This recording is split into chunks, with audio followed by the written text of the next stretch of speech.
A reconquista pelos cristãos da Península Ibérica. A Península Ibérica é um pedaço da Europa que fica mais ao sul e também mais a oeste do velho continente, tendo sido habitada por diversos povos como fenícios, celtas, gregos, romanos, bizantinos, germânicos e por fim os muçulmanos, que no período em que ocorreu a expansão deste último, partindo das islamizadas terras do norte da África, sob controle do Califado Omíada, por volta do século VII, invadiram os feudos daquela península, onde nesta época eram os visigodos e suevos que haviam se estabelecido por lá. Eram tribos germânicas, cujos assentamentos haviam sido criados desde a época do Império Romano, e posteriormente, com sua queda, passaram a ser autônomas. Porém, no início, não possuíam uma organização forte, tampouco estavam sob uma única liderança. Muito pelo contrário, estava repartida em diversos reinos, o que de certo modo facilitou a invasão desta por parte dos soldados berberes, sob a liderança de seu comandante Tariq ibn Ziyad, ou simplesmente Tariq, onde inclusive o nome do Estreito de Gibraltar deriva de seu nome. Em 3 anos, quase a totalidade da região havia caído em mãos muçulmanas, com exceção de uma estreita faixa de terra montanhosa no norte da península, mais precisamente na região da Galícia, denominada de Astúrias. Ali refugiaram-se os cristãos, que vindos de outras partes que caíram sob domínio do Califado Omíada, formaram um verdadeiro bastião das tradições e cultura dos visigodos, transformando-se no quartel-general dos cristãos e de onde partiram os ataques para retomar os territórios que outrora foram cristãos. Durante o processo de reconquista, surgiu a figura de Pelágio, cuja origem são as mais variadas. Em uma das fontes, ele é tido como o nobre fundador do Reino das Astúrias e que ficou à frente dos exércitos formados pelos exilados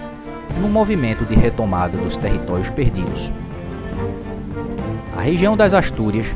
era de difícil acesso, por ser repleta de montanhas e possuir uma costa acidentada, o que dificultava as investidas do exército invasor.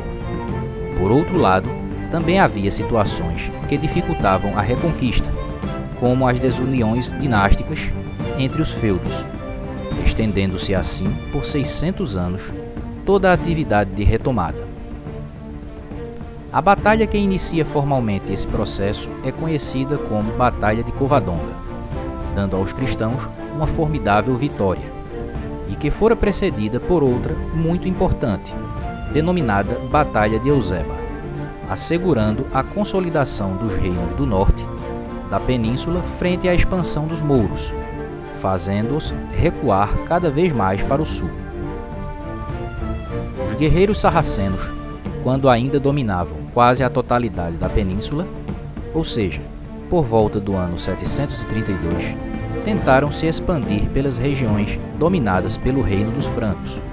onde atualmente se encontra a França, mas sofreram uma devastadora derrota pelos exércitos francos liderados por Carlos Martel na célebre Batalha de Tours, nas proximidades da cidade de Poitiers, travando assim o avanço muçulmano pela Europa Ocidental. Ao longo do processo de retomada, diversos reinos foram criados, e que mais tarde a união deles iria formar a atual configuração da península, com a formação de Portugal e Espanha como países. O avanço ocorreu de forma mais enérgica por parte dos cristãos, com o apoio dos movimentos cruzados, a partir do século XII, que no caso de Portugal, teve início com a criação do Condado Portucalense, expandindo-se posteriormente para as terras mais ao sul, sendo encabeçadas por Afonso Henriques e apoiadas por cruzados ingleses, principalmente na tomada da cidade de Lisboa. A reconquista no caso da Espanha se deu de uma forma mais lenta e gradativa, sendo constituída por uma verdadeira coxa de retalhos, formada pela união de diversos reinos na medida em que iam derrotando os mouros, com o fim do Califado de Córdoba. A exemplo disto, no século XI, o rei de Navarra, Sancho de Pamplona anexou o até então Condado de Castela, que com sua morte teve seus domínios divididos para seus 3 filhos, onde estes travaram disputas pelo controle destes territórios, acabando por fim nas mãos de Afonso VI, tendo este último recorrido à ajuda de cavaleiros do outro lado dos Pirineus, sendo desta forma que chega à península Henrique de Borgonha, irmão do Duque de Borgonha e pai daquele que seria considerado o primeiro rei de Portugal. Houve também uma intensa participação de ordens religiosas, como templários e hospitalários, que estavam de passagem pela península, a caminho das cruzadas do Oriente. Toda essa caminhada de séculos na retomada das terras ibéricas tem seu ponto final com a queda do último enclave islâmico na península, o Reino de Granada, em 1492, onde tiveram como protagonistas nesta derrubada os chamados reis católicos, Isabel de Castela e Fernando de Aragão, que estavam empenhados em varrer dos territórios peninsulares quaisquer resquícios do invasor, abrindo caminho para a formação definitiva do que é hoje Portugal e Espanha.